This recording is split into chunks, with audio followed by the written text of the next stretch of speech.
هسه راح اسوي كوبة الرز اللي نسميها كوبة حلب. راح اضيف رز غسلته مرة واحدة.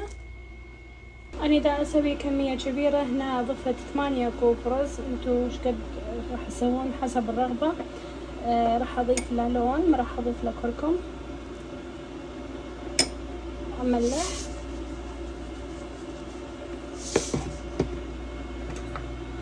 شوية زيت. راح نطبخ الرز مثل ما نطبخ رز عادي. هسه راح اضيف له مي مغلي، اشوح الرز شوي. شوحت الرز، هسه اضيف المي. طبعا نطبخ الرز مثل ما نطبخه طبخ عادي.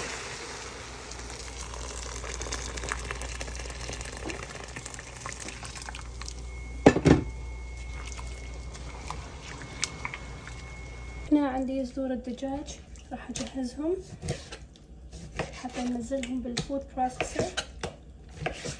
هم بست البيض، طبعا نوعيتها كيتشن ايد اللي سألتني عليها، وراح افرمهم على الخشن.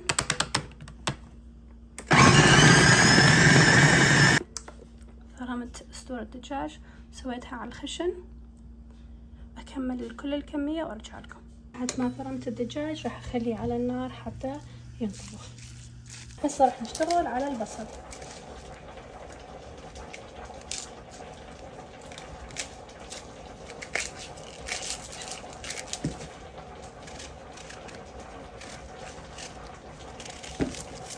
وراح نفرم البصل على الخشن. البصل راح اطبخه على الجهة الواحد، حاليا ما مخليه لا زيت ولا شي، بس لا اطبخه هيجي لوحده. املح الدجاج، بعد ما اخذ لون حلو راح اضيف شوية زيت. نزلت البصل على صدور الدجاج، راح اطفي النار. التتبيلة الاساسية راح تكون فلفل اسود، اضيف معدن نواصي حشوة الدجاج، اخلط كل شي سوا. جهز التمن عندي، امسك حبة التمن تنهرس بايدي بسهولة.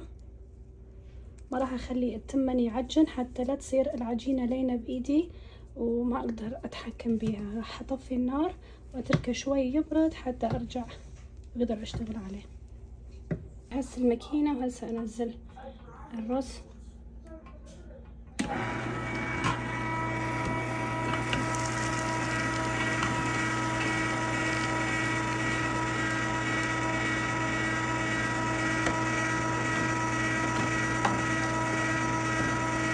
بعد ما نزلت الرز بالثرامة راح اخلي عليها سميد.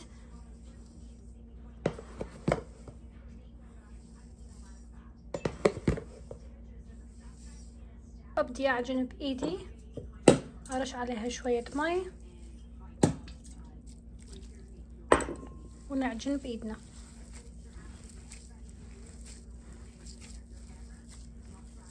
هسه نبدي التشكيل.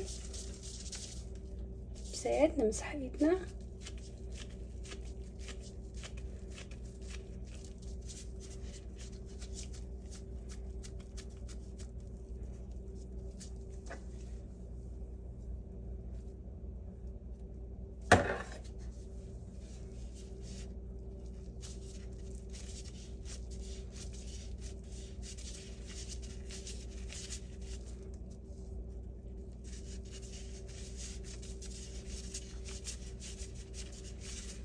نضغط عليها حتى نطلع الهواء.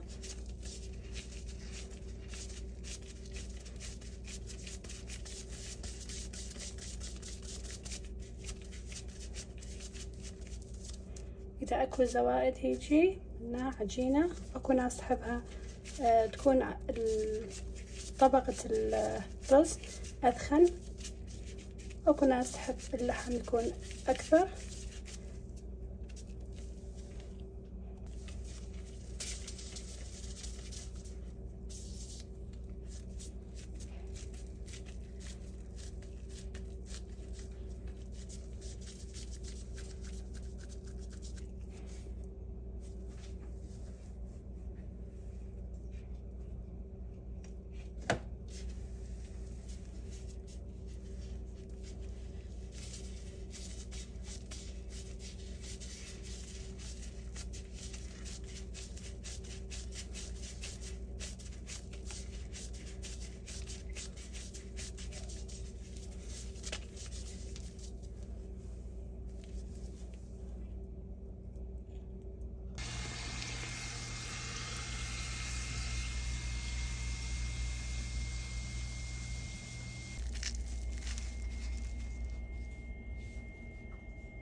خلصت الكمية كلها وفرزتهم.